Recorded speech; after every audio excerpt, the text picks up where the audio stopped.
வணக்கம். இன்றைய பதிவில் நாம் காண இருப்பது கோலம் போடுறது எதுக்கு? என்னடா அது, நம்ம தான் தானே அழகாக கோலமெல்லாம் போடுற இதுக்கு என்ன? கோலமிடுதல் என்பது அந்த காலத்திலிருந்தே வழி வழியாக இருக்கக்கூடிய ஒரு பழக்கமாக இருக்கிறது. இப்போல்லாம் அப்பார்ட்மெண்ட்டில் இருக்கிறதுனால அந்த பழக்கம் மெதுவாக அழிந்து கொண்டு வருகிறது. மிஞ்சி போனால் ஒரு ஸ்டிக்கரை வாங்கி ஒட்டி வச்சிடுறாங்க. தவறு. வாசலில் பசுஞ்சாணம் தெளித்து பெருக்கி கோலமிட்டு செம்மண் கரையிடுதல் அப்படிங்கிறது அந்த காலத்தில் இருந்தது. இப்பயும் இருக்குது பல இடங்களில். நாமளும் அதை வழி வழியாக கடைபிடித்து வருகிறோம். யாராவது அது ஏன்னு யோசிச்சோமா அப்படின்னா இல்லை.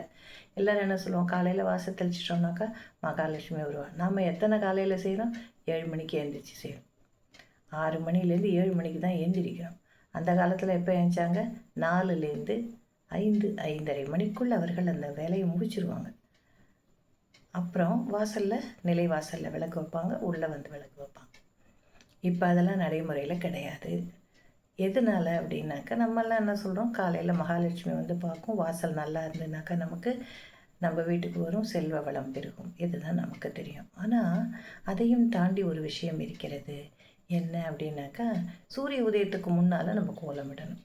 அது ரொம்ப முக்கியம். சரி, அந்த உதயத்திற்கு முன்னால் கோலமிடும் பொழுது என்ன ஆகுதுன்னா, சூரியன் எழுந்து வரும் பொழுது அந்த கிழக்கு நோக்கி கிழக்கிலிருந்து வரும் பொழுது என்ன ஆகுதுன்னா, அந்த சூரிய கதிர்கள் நம்ம கோலத்து மேலே படும். அதுக்குன்னு ஒரு சக்தி இருக்கு இல்லையா, சூரிய சக்தி. அந்த சக்தியானது நம்முடைய கோலமானது ஈர்க்கிறது.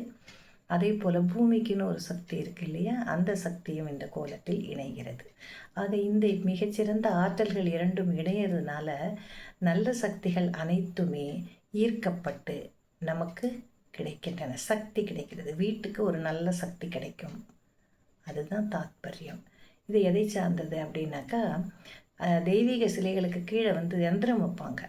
அந்த யந்திரம் என்பது மந்திரங்களின் சொற்களை எழுதி அதற்கு பூஜைகள்லாம் செய்து அதை வந்து தெய்வீக சிலைகளுக்கு அடியில் வைத்து தான் அதை பிரதிஷ்டை பண்ணுவார்கள். ஏன் பண்ணுவாங்க அப்படின்னாக்கா, அந்த சக்தி ஆற்றலானது அந்த தெய்வீக சிலைக்கு கிடைத்து அதுக்கப்புறம் அது மக்களுக்கு கிடைக்கும் அப்படிங்கிற அவ்வளவு சக்தி வாய்ந்த ஆக்கர்ஷித்து கொண்டு வரக்கூடிய சக்திகளை அந்த சிலைகள் பெற்றது. அதனால தான் நம்மளாம் கோயிலாக போயிட்டுருக்கோம். கோயிலெலாம் சும்மா கிடையாது.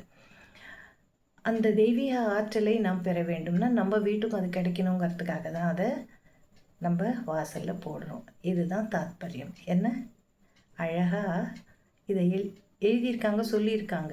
அம்மாலாம் சொல்லியிருக்காங்க. அப்போல்லாம் எனக்கு அந்த அர்த்தமே தெரியாது. இப்போல்லாம் இதெல்லாம் சொல்லித்தராங்களான்னு தெரியல.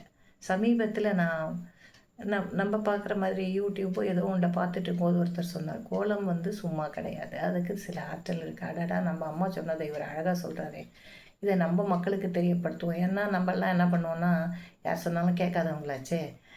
யாராவது சொல்லும்பொழுது அதனுடைய முழு பொருள் தெரிந்தால் நம்மளும் சிறப்பாக இருப்போம். புள்ளி கோலங்கள்னாக்கா சிக்கு கோலம்னு சொல்லுவோம். அந்த சிக்கு கோலம் போடக்கூடிய பெண் குடும்ப நிர்வாகத்தை சிறப்பாக கவனிப்பாள். ஏன்னா எத்தனை சிக்குகள் இருந்தாலும் அழகாக அந்த புள்ளிகளை ஒன்றிணைத்து இறுதியில் கொண்டு வந்து சேர்த்து விடுவாள். இப்போல்லாம் அதெல்லாம் நம்மளுக்கெல்லாம் வளையறதே கிடையாது. சிக்கா அப்படின்னு ஓடியே போயிடுறோம். ஒரு போட்டுட்டு கலரை அப்பி வச்சிடறோம். எல்லாவற்றுக்குமே ஒரு பயன் இருக்கிறது. அந்த பயன்களை நாம் பிறகு காணலாம். என்று கோலத்தின் முக்கியத்துவம் என்னங்கிறத நம்ம பார்த்துக்கலாம். நல்ல ஆற்றல்களை நம் வீட்டிற்கு இழுத்து வந்து தரக்கூடியவை. ஆக விடிய காலையில் போட்டுட்டோன்னா அந்த நாள் முழுக்க அந்த சக்தியானது இருக்குது. அதுவும் அந்த கோலம் என்பது பச்சரிசி மாவினால் போடப்பட வேண்டும் என்பதும் நியதியாக இருக்கிறது. இப்போல்லாம் நம்ம அதை யூஸ் பண்ணுறதில்ல, கோலப்பொடி தான் யூஸ் பண்ணுறோம். அந்த பச்சரிசிங்கிறது எறும்புகளுக்கு உணவாக இருக்கிறது. அதுவும் நமக்கு நல்லது செய்யுங்கிறது தான் அந்த காலத்தில் கோலமிடுதலின் தாத்பரியம் அல்லது தத்துவமாக இருந்து வந்தது என்பதை இன்றாவது நாம் புரிந்து கொண்டு செயல்படுவோம் என்று அன்போடு உங்களிடம் கேட்டுக்கொள்கிறேன். நன்றி.